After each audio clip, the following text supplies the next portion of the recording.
কিন্তু আমরা অনেকভাবেই রান্না করি। একবার এইভাবে রান্না করে দেখবেন, ভাত পোলাও সব কিছুর সাথে এটা এত বেশি মজার। আমার জামাই তো এই চিকেন এভাবে রান্না করে দিলে আর কিচ্ছু লাগে না। আর আজ পর্যন্ত যাকে যাকে খাইয়েছি সবাই অনেক বেশি পছন্দ করছে। আর এই চিকেনটা আমি আমার মতো করে করি, তো ভাবলাম আপনাদের সাথে রেসিপিটা শেয়ার করি। প্রথমে আমি চিকেনের মধ্যে অল্প একটু পরিমাণ কালারের জন্য মরিচ দিয়েছি, তারপর লবণ আর একটু 1 চামচের মতো আদা রসুন দিয়ে মেখে এটাকে 10 থেকে 15 মিনিটের জন্য রেখে দিব। হাতে সময় বেশি থাকলে বেশি সময়ের জন্য রাখতে পারেন।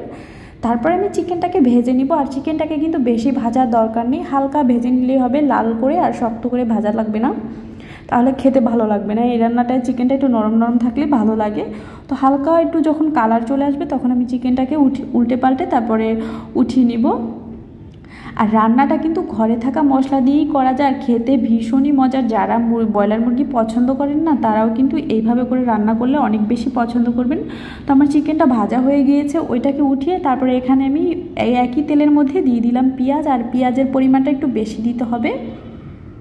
তো পেঁয়াজটাকে আমি সুন্দর করে ভেজে নিয়েছি। তো যখন এরকম লাল লাল হয়ে আসবে তখন এর মধ্যে কিছু গোটা গরম মশলা দিয়েছি, এলাচ দারচিনি, তারপরে যা যা গরম মশলা গোটা গরম মশলা ছিল ওইগুলো দিয়েছি। তারপরে দিয়ে দিলাম অল্প একটু পরিমাণ কালারের জন্য মরিচের গুঁড়া। এই চিকেনটা কিন্তু ঝাল হবে না, বাচ্চারাও অনেক বেশি পছন্দ করবে। তারপর ধনিয়া জিরা, তারপরে গরম মশলা, বাজারে যে রাঁধুনির মশলাটা আছে ওইটা আমি সবসময় গরম মশলা হিসেবে ব্যবহার করি, ওইটাই দিয়েছি। তারপরে বাকি যে মশলা আদা রসুন বাটা, টমেটো সস এগুলো দিয়ে তারপরে একটু লবণ দিয়ে তারপর মশলাটাকে সুন্দর করে কষিয়ে নিব। আর মশলাটা কিন্তু যত ভালো করে কষানো হবে তত বেশি মজার হবে। আর অবশ্যই কিন্তু রান্নায় গরম পানি দিবেন। তো মশলাটাকে কিন্তু আমি সময় নিয়ে 2-3 বার পানি দিয়ে কষিয়ে নিয়েছি। এরপর ভেজে রাখা চিকেনটা দিয়ে নেড়ে চেড়ে চিকেনের সাথে মশলাটাকে একটু মিশিয়ে কষিয়ে নিব।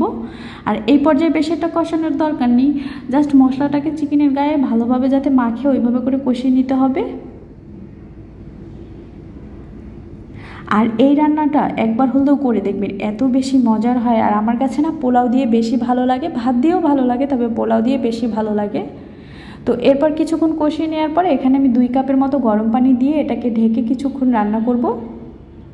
আর এর মধ্যে না কোনো বাদাম বাটা কোনো কিছুই দেওয়ার দরকার নেই, বাসায় যা কিছু থাকে ওইটা দিয়েই করলেই কিন্তু অনেক বেশি মজার। আমি কিন্তু একটু চিনিও দিয়েছি, এতে করে টেস্টটা আরও বেশি বেড়ে যায়। তারপরে এর মধ্যে দিয়ে দিলাম গুঁড়া দুধ। এখানে আসলে আর একটু বেশি দিলে ভালো হতো, আমার ছিল না, যতটুকু ছিল ওইটা দিয়ে দিলাম।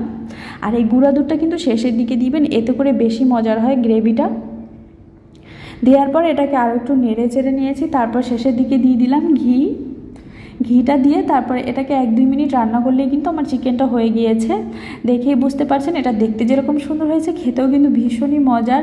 তো সাথে আমি এখানে মুগ পোলাও করেছিলাম। আর মুগ পোলাওর রেসিপিটা কিন্তু আমার পেজে ইউটিউব চ্যানেলে দেওয়া আছে, চাইলে দেখে নিতে পারেন। ভালো থাকবেন।